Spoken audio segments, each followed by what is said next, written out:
Welcome to RSAG educare. আজকে আমরা বাংলা পেডাগজির যে টপিকের ওপরে এমসিকিউ করব সেটা হচ্ছে ভাষা শিখন ও আয়ত্তীকরণ।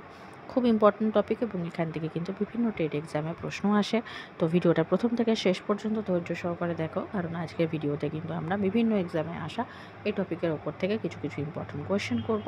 আর যারা চ্যানেলে ফার্স্ট টাইম ভিজিট করছো তাদের জন্য বলবো তারা কিন্তু অবশ্যই চ্যানেলকে সাবস্ক্রাইব করো, আর সাবস্ক্রাইব বাটনের পাশে থাকা যে বেল আইকন রয়েছে সেখানে অলে ক্লিক করো।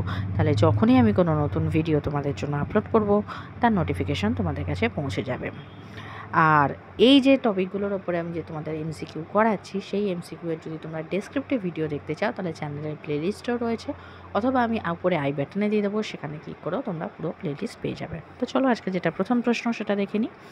ভাষা আয়ত্তীকরণে উপাদান বলতে বোঝায় শিক্ষার্থীর ভাষার উপলব্ধি, উচ্চারণ সামর্থ্য অর্জন, শব্দভাণ্ডারের বিকাশ, সবগুলি। সঠিক উত্তর হবে অপশান ডি। নেক্সট কোশ্চেন, শিশুর ভাষা আয়ত্তীকরণে ক্ষেত্রগুলি হলো ধ্বনিতত্ত্ব ও রূপতত্ত্ব, শব্দভাণ্ডার, বাক্যতত্ত্ব ও শব্দার্থ, সবগুলি। সঠিক উত্তর হবে অপশান ডি। নেক্সট কোশ্চেন, শিশুরা কোন ধ্বনি আগে আয়ত্ত করতে সক্ষম হয়?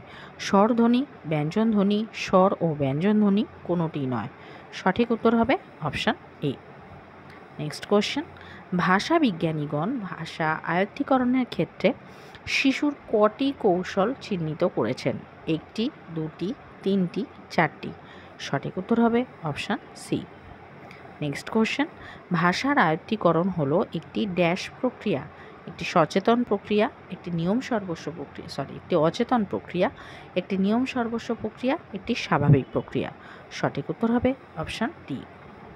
নেক্সট কোশ্চেন, বাংলা ভাষা শিক্ষার ক্ষেত্রে কোন বিষয়ে বেশি গুরুত্ব দেওয়া হয়? ভাষা শিখন, ভাষার আয়ত্তীকরণ, ব্যাকরণের নিয়ম শেখানো, কোনোটিই নয়। সঠিক উত্তর হবে অপশান বি। নেক্সট কোশ্চেন, ভাষা আয়ত্তীকরণের একটি উপাদান হলো ঘরবাড়ি, খেলার মাঠ, পরিবেশ, চাষের জমি। সঠিক উত্তর হবে অপশান সি। নেক্সট কোশ্চেন, কেবল মানব শিশুই ভাষা শেখার জন্মগত ক্ষমতার অধিকারী, এটি কার উক্তি? খুব ইম্পর্টেন্ট কোটেশান, এটা কিন্তু বিভিন্ন এক্সামে এই কোয়েশ্চেনটা আসে। অপশানগুলো দেখে নেব। Bloomfield, McNeil, Peter, Chomsky. সঠিক উত্তর হবে অপশান ডি। নেক্সট কোশ্চেন, একটি শিশু তার মাতৃভাষা আয়ত্ত করে বিদ্যালয় থেকে, পিতামাতা ও চারপাশের পরিবেশ থেকে, ভাষা শিখনের মাধ্যমে, বর্ণপরিচয় পাঠ করে। সঠিক উত্তর হবে অপশান বি। নেক্সট কোশ্চেন, ভাষা শিখন ও আয়ত্তীকরণ একে অপরের বিকল্প, সংশোধন, বিপরীতার্থিক, পরিপূরক। সঠিক উত্তর হবে option D. Next question, dash বছর বয়সে শিশু প্রচুর শব্দ আয়ত্ত করে? অপশানগুলো দেখে নেব। 1, 3, 4, 5। সঠিক উত্তর হবে অপশান ডি। নেক্সট কোশ্চেন, প্রাথমিক স্তরে ভাষা শিক্ষাদানে ড্যাশ পদ্ধতিতে বিভিন্ন বর্ণের মধ্যে ধ্বনি সামঞ্জস্য শেখানো হয়? বর্ণক্রম পদ্ধতিতে, শব্দক্রম পদ্ধতিতে, ধ্বনি সাম্য পদ্ধতিতে, বাক্যক্রম পদ্ধতিতে। সঠিক উত্তর হবে অপশান সি। নেক্সট কোশ্চেন, প্রাক প্রাথমিক স্তরে শিক্ষাদানে প্রথমে শেখাতে হয় বর্ণ, ভাষা, বর্ণমালা, শব্দ। সঠিক উত্তর হবে অপশান বি, ভাষা।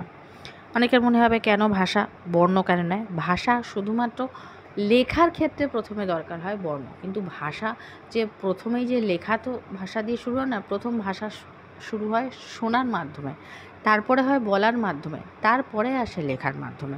তাহলে প্রথম হচ্ছে ভাষা। নেক্সট কোশ্চেন, শিখন হলো অনুশীলন সাপেক্ষ, অনুশীলন নিরপেক্ষ, উভয়ই, কোনোটিই নয়। সঠিক উত্তর হবে অপশান এ। আজকে যেটা লাস্ট প্রশ্ন সেটা হচ্ছে, শিশুরা ড্যাশ অর্থাৎ শিশুর কত রকম ভাষা শেখার কথা বলা হয়েছে? 2, 6, 8, 10। সঠিক উত্তর হবে অপশান সি।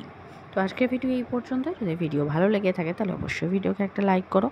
যারা চ্যানেলে নতুন, চ্যানেলকে সাবস্ক্রাইব করো, আর সাবস্ক্রাইব বাটনের পাশে থাকা যে বেল আইকন রয়েছে সেখানে অলে ক্লিক করো। তাহলে যখনই আমি কোনো নতুন ভিডিও তোমাদের জন্য আপলোড করব তার নোটিফিকেশান তোমাদের কাছে পৌঁছে যাবে।